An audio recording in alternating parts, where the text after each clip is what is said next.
एक नई एडिशन है तैमूर, और ये इंडिया को बड़ा भरपूर एक मैसेज गया है।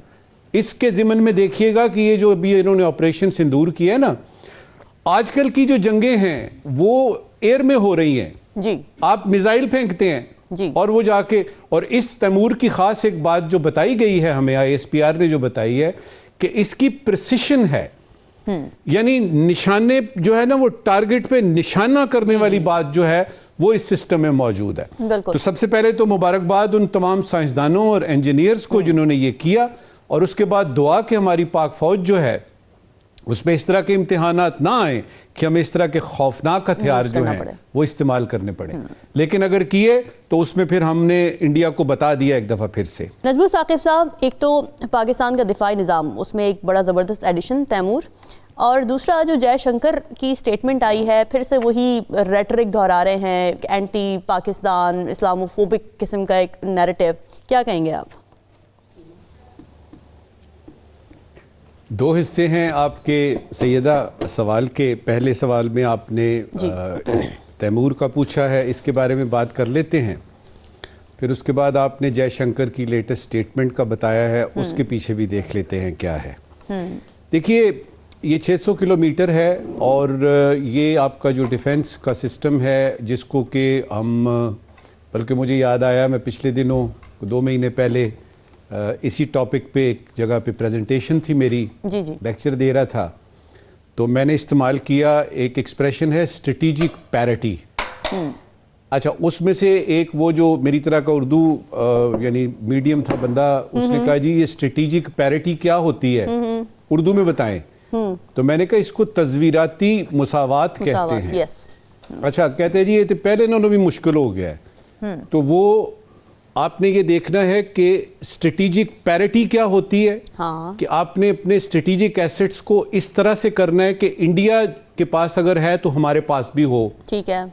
और फिर उसके बाद क्रेडिबल डिटरेंस का कॉन्सेप्ट है कि आप अपने दुश्मन को बताते हैं कि देखिए ये हमारे पास है, हमने मुसावात एक तरह से पैरिटी कर ली, जो आपके पास है उसका तोड़ हमारे पास है। और दूसरा ये है कि ये हमने रखा हुआ है, अगर आपने हम पे हमला किया तो हम ये करेंगे। और उसके बाद जो तीसरी बात है वो ये है कि पावर प्रोजेक्ट करते हैं आप।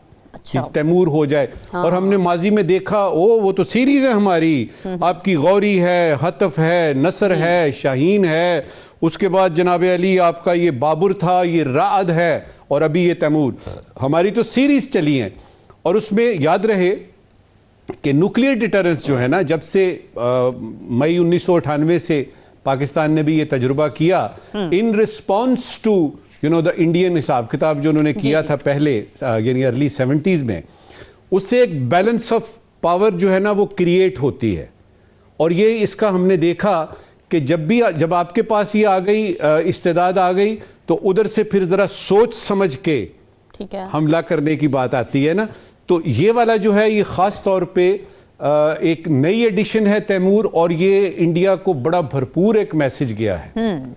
इसके ज़िमन में देखिएगा कि ये जो अभी इन्होंने ऑपरेशन सिंदूर किया है ना, आजकल की जो जंगें हैं वो एयर में हो रही हैं जी। आप मिसाइल फेंकते हैं जी, और वो जाके, और इस तैमूर की खास एक बात जो बताई गई है हमें, ISPR ने जो बताई है कि इसकी प्रिसिशन है, यानी निशाने जो है ना वो टारगेट पे निशाना करने वाली बात जो है वो इस सिस्टम में मौजूद है। तो सबसे पहले तो मुबारकबाद उन तमाम साइंसदानों और इंजीनियर्स को जिन्होंने ये किया, और उसके बाद दुआ कि हमारी पाक फौज जो है उसमें इस तरह के इम्तिहानात ना आए कि हमें इस तरह के खौफनाक हथियार जो हैं वो इस्तेमाल करने पड़े। लेकिन अगर किए तो उसमें फिर हमने इंडिया को बता दिया एक दफ़ा फिर से। अब जल्दी से वो जो दूसरा आपने जयशंकर साहब की बात की है, उस्ताद अमानत अली ख़ान ने अदा जाफरी की एक गज़ल गाई थी बचपन में, हमने वो सुनी, होंठों पे कभी उनके मेरा नाम ही आए तो सही बरसरे इल्ज़ाम ही आए। ये जो इल्ज़ाम लगाया इन्होंने हम पे एक दफ़ा फिर से दहशतगर्दी का, खुशी मुझे इस बात की है कि अचानक पाकिस्तान रेलेवेंट हो गया। हाँ। यानी पाकिस्तान रेलेवेंट हुआ तो आपने पाकिस्तान का नाम लिया ना। सही बात है। तो वो जो ऑपरेशन सिंदूर और बुनियानुल मरसूस से पहले आप एक रट लगाई हुई थी, पाकिस्तान रेलेवेंट नहीं है, पाकिस्तान इररेलेवेंट है, पाकिस्तान इज टोटली इररेलेवेंट, वो रट तो ख़त्म हुई। आपको पता लगा कि पाकिस्तान मौजूद है और बड़े अच्छे तरीके से मजबूती से मौजूद है, अपना दिफा करना जानता है, डिप्लोमेटिकली भी और अस्करी तौर पे भी। अब ये जो आपने इल्जाम लगाया, ये तो आप जब से फॉरेन सेक्रेटरी थे, जी, आपके प्रीडिसेसर फॉरेन सेक्रेटरी थे, आपके प्रीडिसेसर जो मिनिस्टर्स ऑफ एक्सटर्नल अफेयर्स थे, वो ये रट लगाए रखे हैं। आज तक कोई सबूत दिया आपने? बिल्कुल नहीं। कोई एक सबूत दे दीजिए। कभी यूनाइटेड नेशन में लेके गए हैं और हमने क्या किया है? हमने डोजियर पेश किए हैं 1, 2, 3 दफा। हमने कुलभूषण यादव को कंपनी की मशहूरी के लिए रखा हुआ है अपने पास अभी भी। इधर कनाडा में देख लीजिए, आप ईयू की डिसइंफो लैब देख लीजिए, वो गुरपतवंत सिंह पन्नू को देख लीजिए उधर अमेरिका में। आप लोग तो सबके सामने स्टेट स्पॉन्सर्ड टेररिज्म कर रहे हैं और हाँ, हमें कह रहे हैं कि हम कर रहे हैं। सही बात है, तो पूरी दुनिया बोल रही है। अभी तक तो पहलगाम पे आपने बात नहीं की, जिसके जवाब में आपने खामखा का सिंतास मुआहिदा का आपने हिसाब किताब कर दिया है।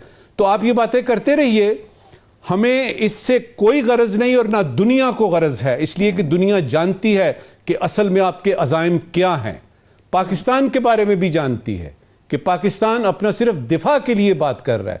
और रही आखिरी बात आपकी इसकी कि आपने हमारा नाम लिया, मैं आपका शुक्रिया अदा करता हूं जयशंकर साहब, सुब्रमण्यम जयशंकर साहब, foreign minister, minister of external affairs, कि आपने पाकिस्तान का नाम लिया। अंदर से तो आपको पता है ना, ऑपरेशन सिंदूर आपको याद है, बुनियानुल मरसूद आपको याद है, और आपको यह भी पता है कि अगर अगली दफा भी आपने इस तरह की कोई बात की, डिप्लोमेटिकली वहां जवाब देंगे, सिफारतकारी में अस्करी तौर पे आएंगे, वहां भी कर लें, और अगर टेलीविजन पे करना है तो आ जाइए सामने। मीर साहब हैं, ये हिलाली साहब हैं, और ये खादम भी मौजूद है। उस प्रोग्राम को हम ऐसा करेंगे कि रामीन से कहेंगे कि आप ही इसको कंडक्ट करें, तो दूध का दूध कर लेते हैं और पानी का पानी कर लेते हैं। ये हमने ज़ेरे बहस के तवज्जुह से एक मनाजरे का चैलेंज भी दे दिया है।